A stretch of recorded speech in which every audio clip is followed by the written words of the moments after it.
네, 앞서서도 시황센터를 통해서 들으셨는데 3대 지수 가운데 가장 낙폭이 컸던 것이 나스닥 지수였습니다. 1.6%의 하락세로 거래를 마쳤는데 나스닥 업종 내에서 많은 비중을 차지하고 있는 또 미디어 업종이 낙폭을 키우면서 이렇게 나스닥 지수가 3대 지수 가운데 가장 크게 하락을 했다라는 소식입니다. 21세기 폭스를 비롯해서 디즈니라든지 비아콤, 뉴욕타임스 일제히 하락세를 보였는데요.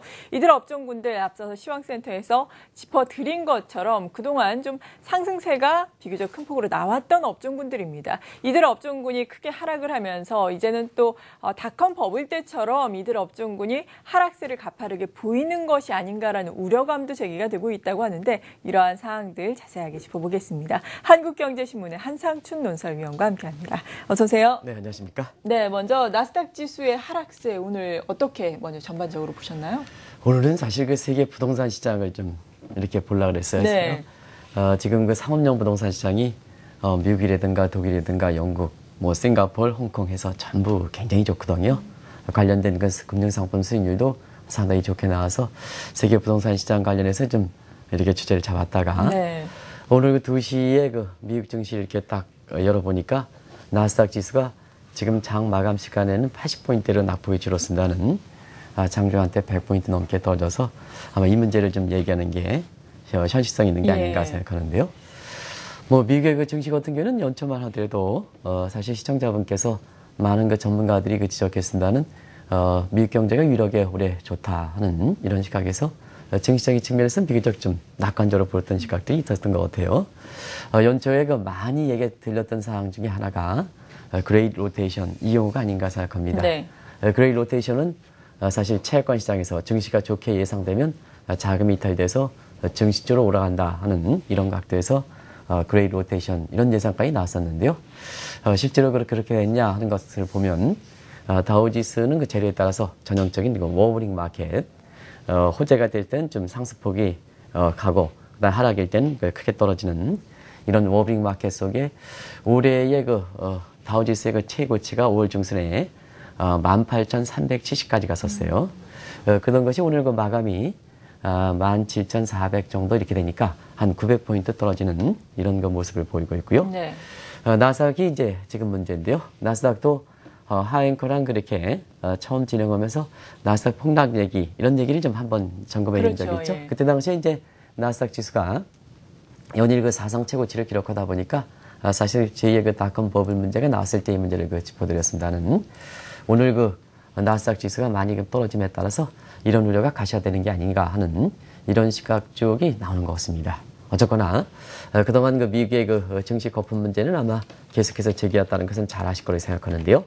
오늘 그 미디어 업종을 중심으로 해서 나스닥 지수가 좀 많이 떨어짐에 따라서 이것이 본격적으로 그 거품 붕괴 얘기 이것이 금리 인상을 앞두고 사실상 미국의 월가에서 다시 한번 이렇게 달아오르고 있다 이렇게 볼 수 있습니다. 네, 그렇다면 정말 본격적으로 거품이 붕괴될 것인지 단기적인 하락에 그칠 것인지 세계적인 석학들의 관심사가 또 그것이고 또 이들이 많은 이야기를 하고 있지 않습니까? 그런데 의견이 다소 엇갈리고 있다고요? 예, 보통 요새 좀 많이 이렇게 어제도 뭐 지방에서 강의할 때 예측 기관의 예측을 좀 믿지 못하겠다는 것이 공통적 화제예요.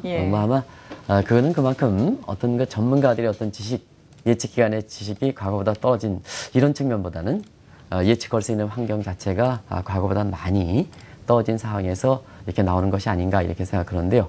이럴 때 그 예측 무용론을 제기하는 것보다는 예측이 틀리더라도 예측은 더 중요하다 하는 각도에서 그도 믿을 수 있는 사람이 누구냐 하면 사실 세계적 석학이라든가 아니면 그동안 투자에서 검증돼 있던 투자의 그루들의 어떤 얘기들 이런 시각인데요. 자막을 좀 보고 얘기하겠습니다. 네.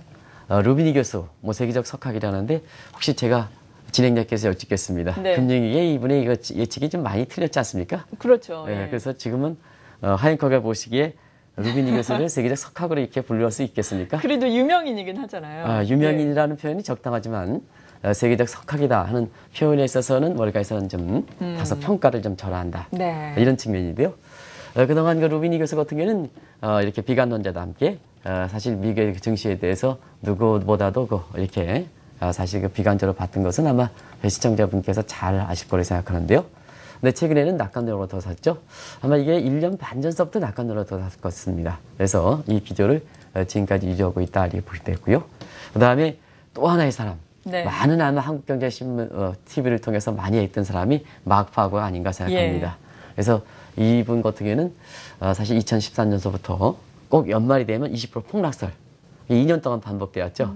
근데 이제 자꾸 틀리다 보니까 올해 들어서는 아마 3월 달을 기억되는데요. 이게 이제 20% 폭락설에서 향후에 그 증시가 좋다 하는 이런 쪽으로 그 시각이 바뀌고 있고요. 그다음에 조지 소로스 같은 경우에는 주가 하락에 대해서 풋옵션을 하는 이런 쪽이기 때문에 그동안 낙관적 기조에서 올해 들어서는 좀 다소 신중론 쪽으로 돌아선 이런 상황이다 이렇게 보이겠습니다. 결과적으로 보면 이렇게 투자의 그리드엔과 세계적 석학으로 뭐 석학이라는 평가를 아마 진행자께서 이렇게 보는 시각에 따라서 달리 평가할 수가 있겠습니다는 그래도 이런 분들이 그동안 유지했던 견해가 좀 많이 바뀌고 네. 그다음에 사실상 자기 자신의 잘못에 대해서 어느 정도 인정을 해주는 이런 모습이 되기 때문에 향후 미국 증시 앞날과 관련해서 시장의 움직임보다도 더 이렇게 사실 그 어려운 것이 지금의 그 미국의 월가의 모습이 아닌가 생각합니다. 이런 가운데 발빠르게 투자하는 사람들이 보통 이제 슈퍼리치라든가 스마트머니들 아니겠습니까? 네. 이런 과정에서 좀 미국 증시에서 이탈하다 보니까 미국의 다우지수가 한 900포인트 떨어지는 이런 모습을 보이는 것이 아닌가 이렇게 보고 있습니다. 네. 아무래도 특히나 나스닥을 중심적으로 또 이야기를 하자면은 사상 최고치를 경신한 이후기 때문에 이 역사상 고점에 와 있기 때문에 이것이 붕괴되지 않을까라는 우려감이 심화될 수는 있는 시점이에요. 어떻게 봐야 될까요? 이러한 거품론에 대해서. 네. 결국은 이제 거품론에 제기된 역사 같은 거, 이번 같은 거고 이걸 좀 잠시 좀 봐야 되지 않겠냐 생각합니다. 네. 아무래도 미국의 금리 인상을 좀 이렇게 가시권에 앞두고 있는 시점에서 보면 그동안 미국 증시의 그 거품 논쟁 언제부터 시작되고 지금까지 어떻게 진행되고 있는가 하는 것을 보면 아마 진행자께서 질문해 주신 부분에 대해서 시청자분도 이렇게 답을 구할 수 있지 않냐 생각하는데요. 미국 증시의 이렇게 거품 논쟁 비교적 오래됐습니다. 왜 그러냐면 돈의 힘에서 주가를 떠받치고 경제는 이렇게 올라오지 못하다 보니까 장기 침체론의 논쟁과 함께 자연스럽게 주가가 이렇게 경제 여건에 대비해서 너무 많이 올라가다 보니까 거품 논쟁은 비교적 크게 됐다 이렇게 보시면 되는데요. 지금까지 보면 대체로 보면 8차 걸쳐서 논쟁입니다. 자막을 보고 제가 굵직굵직한 거품 논쟁 이런 그 일시를 좀 말씀드리겠습니다. 네. 자막을 다시 한번 좀 떼어드리면 뭐 유명한 것이 2012년 8월이 주식 승부의 논쟁이 있었죠. 이때 당시에 워렌 버핏이 주식을 사라. 빌 고리스가 차익권이 유명하다. 그러니까 이 논쟁이 굉장히 유명했죠. 이 논쟁이 이번 그 거품 논쟁의 어떤 시발점이다 이렇게 볼 때 있습니다. 그 외에 여러 가지 논쟁이 있습니다. 중요한 논쟁 보면 2013년 그 9월 달에 역시 이렇게 시장 참여에 논란이 됐을 때는 학계에서는 어떻게 될까 하는 측면에서 보면 미 예일 대학의 스위러 교수와 마튼 스쿨의 그 제라미 시겔 아마 다 아실 겁니다. 네. 워낙 국내에서도 유명하신 분들이기 때문에 근데 신뢰는 거품 경고. 그다음에 제라미 시겔 같은 경우는 증시를 계속해서 간다 해서 학계조차도 이렇게 논쟁이 됐었죠. 이런 상태에서 아마 시청자 여러분 기억나실지 모르겠습니다만 시장에서 결국은 그런 과열 우려, 거품 우려가 되기는 상태에서 작년에 마지막 제기하는 것이 보통 언론이거든요. 예. 언론이 보통 이제 이것저것 다 검증을 하고 마지막에 그 기사를 쓰거든요. 그런 각도에서는 월스트리트저널 같은 경우에는 작년에 그 11월 달에 트위터의 그 제팟 공모, IT 뭐 이런 거에서 굉장히 거품을 우려했던 이런 상황이다 볼 때 있습니다. 이런 상황에서 8차 걸쳐서 거품 논쟁에서 가장 줄기차게 미국 증시에 대해서 거품에 대해서 이렇게 계속해서 이렇게 해서 자기 자신의 입장에 틀릴 정도로 이렇게 증시 흐름이 가정해서 루비니 교수는 낙관으로 돌아서고 다 낙관했습니다. 일괄적으로 거품에 이렇게 우려에 대해서 경고했던 사람이 바로 미국의 그 로버트 실러 교수다 이렇게 볼 때 있습니다. 네. 그래서 로버트 실러 같은 경우는 2013년 9월부터 줄기차게 올해까지 미국 증시의 그 거품 붕괴 이 논에 대해서 일관된 입장을 주장했기 때문에 결과적으로 보면 월가에서 이슬람에 대한 어떤 입장 이런 것이 지금은 더 관심이 되는 상황이다 이렇게 볼 때 있습니다. 네, 로버트 실러 교수 하면은 지금 예일대 교수이고 노벨 경제학상을 받아서 더욱 더 유명해졌는데 일단 지금 지수가 고점 대비해서 하락을 하고 있으니까 이분의 또 주장이 설득력을 얻고 있는 모양이죠. 네. 이 주장이 구체적으로 어떤 내용인가요? 결국 이제 뭐든지 그 자기 자신의 주장을 계속해서 일관되느냐 하면 자기 소신의 문제이지 않습니까? 그렇죠. 그러면 불확실성이고 증시의 워블링 장세일 때는 소신을 주장하는 사람이 나름대로 그 구체적인 근거가 있기 때문에 그런 거 아니겠습니까? 그렇죠. 그래서 이제 지금 말씀도 계셨습니다는 이분 같은 경우는 뭐 미국의 그 훌륭한 학교에 미국 예일 대학교 교수뿐만 아니라 노벨 경제학상도 타시고 네. 또 아마 시청자분께서 친숙했던 부분은 아마 케이스 실러 지수, 미국의 그 주택 예. 지수 이것을 개발해서 결과적으로는 노벨 경제학상을 받은 아주 결정적인 이런 그 계기가 되는데요. 네. 그만큼 케이스 실러 지수 같은 경우는 웬만한 신분은 미국의 주택 시장을 일으킬 때 가장 중요한 지표라는 것은 아실 겁니다. 바로 이분이 자산시장과 관련해서 학자이면서도 불구하고 시장에 참여해서 누구보다도 시장 참여보다도 미국 증시에 대해서 전문가이신데요. 이분이 이제 거품을 판단할 때 우리가 보면 이제 사람들이 퍼 가지고 많이 보지 않습니까? 네. 퍼가 낮다 하면 저평가, 퍼가 높다 하면 고평가 하는데요. 이분 같은 경우에는 결국 그 평가할 때는 일시적인 퍼라든가 이런 걸 기준으로 하는 게 아니라 10년치를 봐야 된다. 추세선을 봐야 된다. 그 추세선을 보는 거거든요. 네. 그래서 경기 조정을 해서 10년간의 퍼의 평균치가 보통 CAP 지수라 해서 아마 시청자분도 이 지수에 대해서 잘 아실 거라고 생각하는데요. 이 지수 가지고 이렇게 과거의 평균치 대비해서 높으냐 나쁘냐 이렇게 이제 보는 거거든요. 네. 그런 각도에서는 지금 CAP 지수를 이렇게 보면 10년간 퍼의 평균치를 보면 25배 수준이다. 자, 그러면 20세기의 평균치는 얼마일까 하는 측면에서 보면 한 15배 정도다 하는 측면에서 지금은 퍼가 높지 않습니까? 그래서 고평가 논쟁이 된다 이렇게 볼 때 있습니다. 네. 그리고 절대 수준인 25배 정도는 어떤 때 과거 역사적으로 가져있을까 하는 측면에서 보면 그 위에 꼭 거품 붕괴가 나타났던 사항이거든요. 왜냐하면 1929년 이후에 블랙 먼데이가 나타났죠. 그다음에 1999년 이후에 IT 닷컴 버블이 나타났었죠. 그다음에 2007년 그 이후에 서프라임 모기전 사태가 발생했죠. 물론 이제 부동산 시장이면 증시도 떨어졌죠. 그런 상태에서 지금 25배 정도이기 때문에 역사적으로 네 번째 이렇게 본다면 절대 수준도 높고 또 과거에 25배 수준 정도 됐을 때 이렇게 보면 꼭 다음에 증시의 그 거품 붕괴가 찾아왔다는 시각에서 사실 일관되게 2013년 9월부터 증시의 거품을 이렇게 우려해왔고 작년 6월서부터는 미국의 증시의 그 강세장이 마무리됐다. 결과적으로 어떠냐? 일단 나스닥 지수는 좀 더 각인했습니다는 다우지수를 기준으로 할 때는 한 최고점 대비해서 한 700포인트 정도, 900포인트 정도 네. 떨어지는 모습이 되는 상태에서 이렇게 월가에서 신뢰를 더 받고 있다 이렇게 볼 때 있습니다. 네, 실제로 미국 현지에서는 닷컴 버블이 다시 발생할 가능성에 대해서 어떤 평가들이 나오고 있는지 궁금한데요. 일단 이제 우려는 있죠. 예. 왜 이렇게 이제 계속해서 한국경제TV 방송을 통해서 벌써 새 하앵커가 오신 이후부터 두 번에 걸쳐서 이렇게 하는 이유는 네. 그만큼 이제 최근의 상황이 2000년 닷컴 버블 사태에 어떤 트라우마가 강했었고 그때 당시에 아마 트라우마는 우리나라도 벤처 신화에 같이 있을 때 상당히 돈을 벌다가 한순간에 이렇게 그렇죠. 없어졌던 이런 거 있기 때문에 예. 이 트라우마가 있기 때문에 그 트라우마 때문에 이러한 그 상황이 비슷한 상황이 전개되면 거기에 대해서 실제 발생 여부와 관계없이 굉장히 관심사로 두각된다고 네. 보겠습니다. 그런 측면에서 지금은 사실 여기 자막에도 나오고 있습니다는 당시에 비해서 심리적 요인이 더 크고 있죠. 금리기 이후에 이렇게 모바일이라든가 그다음에 그 인터넷에서 세계가 하나의 증강의 시대 모든 것이 보이는 이런 시대이기 때문에 심리적 요인이 굉장히 중요한 시점이거든요.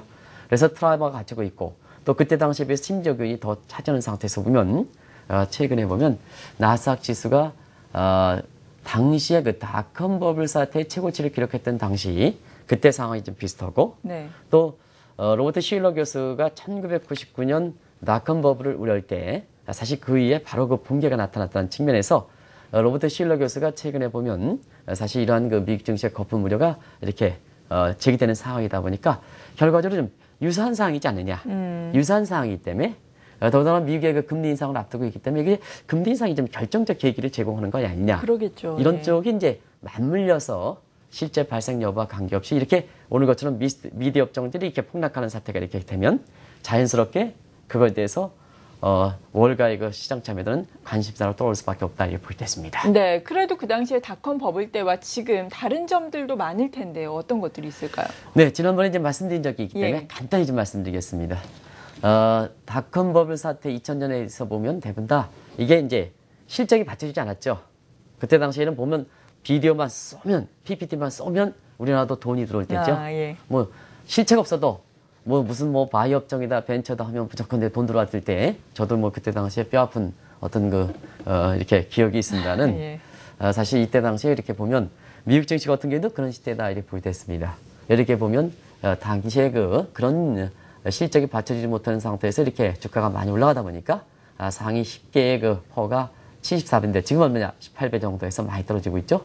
그다음에 그때 당시는 IT에 편중돼 있었는데 지금은 상당히 포트폴리오에 다변화되어 있다 이렇게 보시면 되겠습니다. 그런 측면에서 그때 당시에는 현실적 여건이 좀 다르지 않느냐 이렇게 해서 실제 그 당시의 상황과 유사하기 때문에 제2닷컴 버블이 이렇게 우려되긴 하지만 네. 이번에 좀 다르다 하는 시각에서 향후의 그 증시에 대해서 그렇게 비관적으로 볼 필요는 없다 하는 이런 시각도 뒷받침이 되고 있다니 보이겠습니다. 네, 아무래도 뭐 자라보고 놀란 가슴 소뚜껑 보고도 놀란다고 이렇게 고점에서 하락을 하다 보니까 다시금 그 트라우마가 생각나는 것 같은데 네네. 지금 말씀하신 것처럼 여러 부분이 다릅니다. 하지만 또 앞서 말씀을 드린 것처럼 사상 최고를 기록했고 여기에 따라서 거품 논란은 자연스럽게 있을 수 있는 부분이고 또 통화 정책 변화를 앞두고 있기 때문에 이러한 불안감이 더 커지겠죠. 네, 그런 측면에서 이제 향후에 그 이렇게 미국의 그 증시에 대해서 어떤 그 상황이 될까 네. 하는 이런 측면이 아마 시청자분들에게 상당히 좀 관심이 될 겁니다. 더더구나 이 나스닥 지수 같은 경우는 국내에 반드시 뭐 연계성이 그렇게 과거보다는 높진 않지만 코스닥 지수에도 굉장히 영향을 미치지 않겠습니까? 네.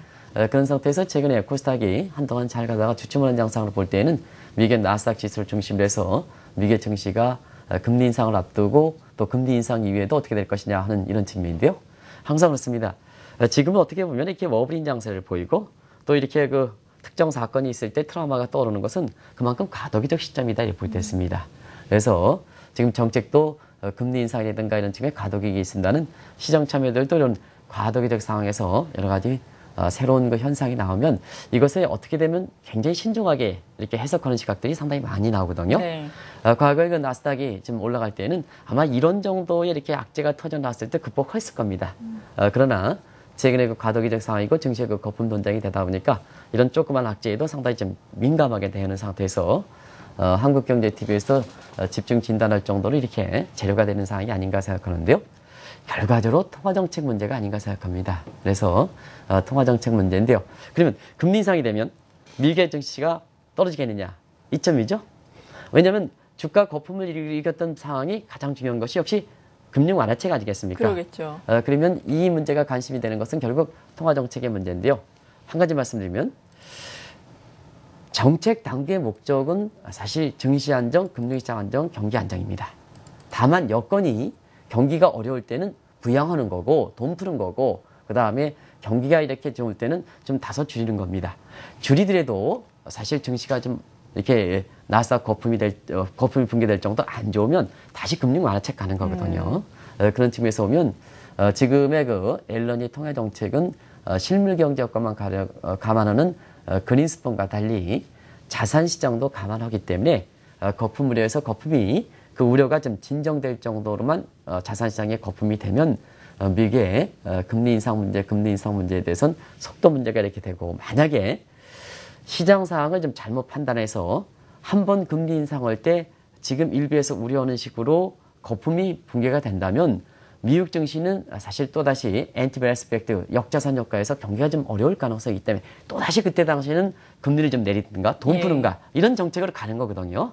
그래서 한 가지 이렇게 말씀드리면 거품 우려가 될 때 지금의 거품이 발생시킨 것이 금융 완화책이라면 금리 인상이 되고 이렇게 되면 이런 거품이 가셔야되지 않겠냐. 일부에서는 뭐 50% 폭락설까지 나오고 있습니다는 FRB의 목적은 사실상 증시 안정, 금융시장 안정, 경기 안정이다. 다만 정책의 여건이 이렇게 다르기 때문에 어려울 때는 부양하는 거고 아주 과도일 때는 내려주는 거다. 이것만 판단하시면 되지 않겠느냐 하는 생각이 듭니다. 네, 말씀하신 것처럼 금리 인상의 속도가 이 경기 혹은 뭐 금융시장을 봐가면서 유연성 있게 완만하게 진행이 된다면은 주식시장 자체도 크게 악재로서 반응을 하지 않을 수는 있겠지만 그래도 앞서 말씀드린 것처럼 주식시장이 그동안 워낙에 잘 와왔고 그리고 금리 인상 변화를 앞두고 있기 때문에 적극적인 투자 전략을 세우기에는 아무래도 좀 꺼려지는 것이 사실이잖아요. 어떤 전략이 필요할까요? 네, 돈을 풀어가지고 지금 주가가 올라가서 실적이 아직까지 이렇게 크게 받쳐지지 못하고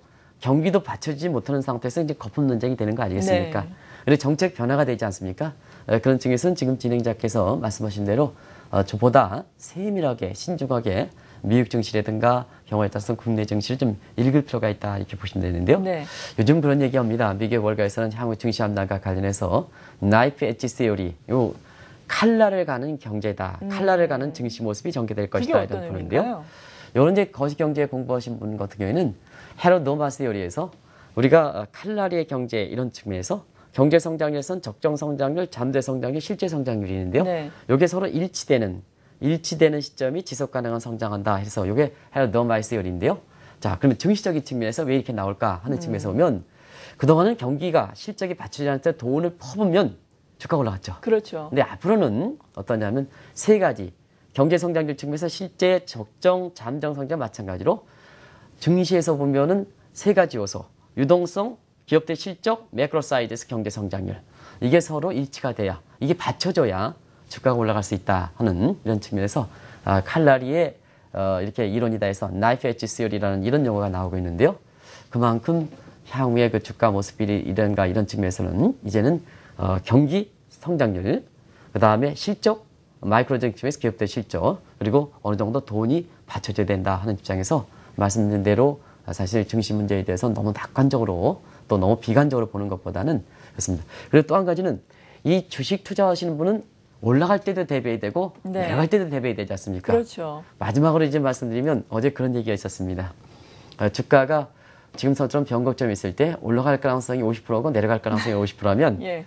진행자분께서는 하영님께서는 어느 쪽에 더 우선순위를 두시겠습니까? 전 그냥 기다리겠는데. 기다리겠습니까? 예, 조금 더. 그렇습니다. 근데 보통 이제 이렇게 증시에 그 영업을 하시는 금융사, 증권사 예. 입장에서는 아무래도 영업을 해야 되니까 예. 올라갈 가능성 50%, 그 다음에 내려갈 가능성 50% 그럼 하려면 좋다고 얘기를 하겠죠. 좋다고 얘기했죠. 예. 지금 아주 진행자께서 잘 진행하실 겁니다. 근데 개인들 입장에서 어떻게 될 것이냐 하는 입장에서는 개인들 입장에서는 사실상 하영커의 지금의 심정을 그냥 대변하는 게 아닌가 생각합니다. 왜냐하면 이렇게 새벽병생하고 어렵게 돈을 모았는데요. 사실 이런 상태에서 보면 원금을 지키는 게 가장 개인의 재테크 입장에서는 굉장히 소중하게 다룰 네. 덕목 아니겠습니까? 일단 그렇죠. 원금부터 지키는 거 아니겠습니까? 그 점에서는 50%라면 개인 투자 입장에서 원금을 지키는 손실이 날 가능성이 더 우선순위를 둬야 되거든요. 자, 금융사는 50% 나갈 가능성이 더 둬야 된다. 네. 여기는 이렇게 된다 하는 측면에서 보면 지금 말씀 주신 대로 지금은 좀 더 지켜봐야 된다 하는 이런 시각이 바로 저는 신중한 시각으로 이렇게 이해를 하겠는데요. 그만큼 뭐냐, 변곡점에 놓여 있을 때는 어느 한 방향으로 이렇게 먼저 다가서는 것이 나중에 큰 화를 미칠 수 있다. 그래서 이렇게 변곡점일수록 좀 더 지켜보면서 균형과 기본에 이렇게 해서 균형과 기본은 뭐냐, 증시의 삼박자 요소가 제대로 갖춰지느냐 네. 하는 이 문제를 좀 이렇게 세심하게 지켜보면서 이렇게 이런 그 변곡점에 그 대처할 필요가 있는 것이 아닌가 생각됩니다. 네, 잘 알겠습니다. 오늘 나스닥의 큰 폭의 하락에 대한 이슈에서부터 투자 전략까지 자세한 내용 들어봤습니다. 한국경제신문의 한상춘 논설위원이었습니다. 감사합니다. 네, 고맙습니다.